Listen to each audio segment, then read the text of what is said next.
Happy Wednesday. If you know anything about me, you know that I don't like to be wrong.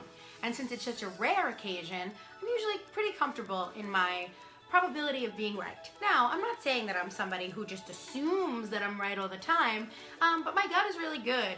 And 99, let's be generous, let's say 98.5% of the time, I usually know the answer or way to find it, which I think counts, right? Like, give me a heck yeah if you agree.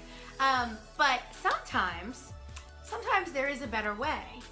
So I did a great shoot today. I had so much fun. I worked with high school students, and for me, and as I've said in many videos, working with students always reminds me of why I do what I do, because I love what I do. And when I was in their shoes, a lot of the time I was either afraid of the future or unsure of the right path. Like, if I chose something, would it be the right path? Would it bring me the joy that Creative X Media does? And yes, it was a very long path or relatively long path, and it brought me in a lot of different directions. But ultimately, the job that I have now is a job I love.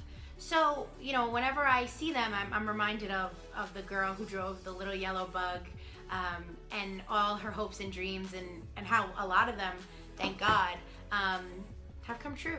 And I am very, very, very thankful for that. So I feel a lot of gratitude when I work with students, and I think that makes your work even better when I'm not only passionate about it, but I also have such an overwhelming sense of thank you, of gratitude, of being grateful, that I think gets poured into the projects, and that makes it even better.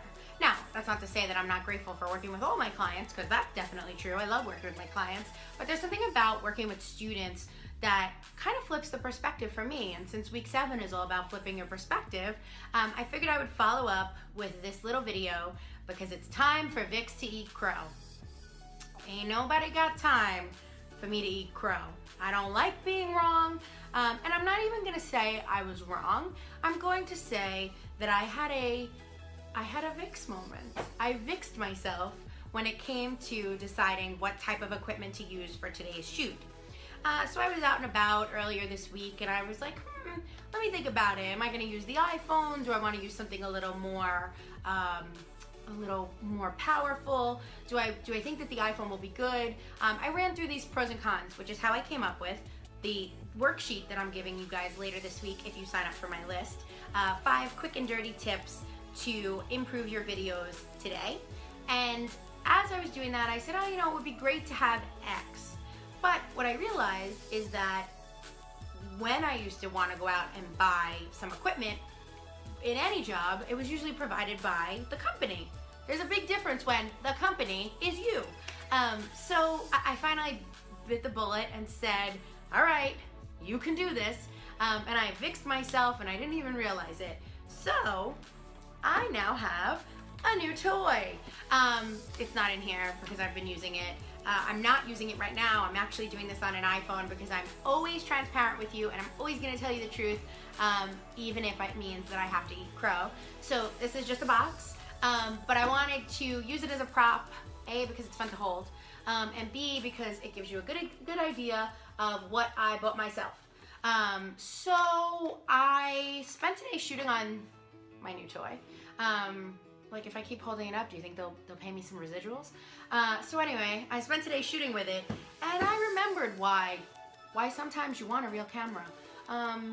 Yeah, I remembered why, and I'm eating crow because sometimes an iPhone just doesn't cut it. iPhone video, as many studies have shown, is just as good, but there's something to be said for holding a camera. It kind of, I think in certain instances, it could be a little overwhelming. So if you're just starting out, you wouldn't want to necessarily start with that kind of camera. Or if you're shooting with people who are unfamiliar with being behind the camera, or uncomfortable, or if you haven't produced before. I think that there are a lot of factors, which I talk about in my worksheet. That's almost done, so stay tuned for that. But I think that there is something to be said as a producer editor. When you're shooting with a full camera, there's something about it. There's something about the magic of it, and you just feel different. Maybe that's me, maybe I'm the only person who feels like that, but I think that there is something to be said for using top-line equipment in your industry, whatever your industry is, and I'm really excited.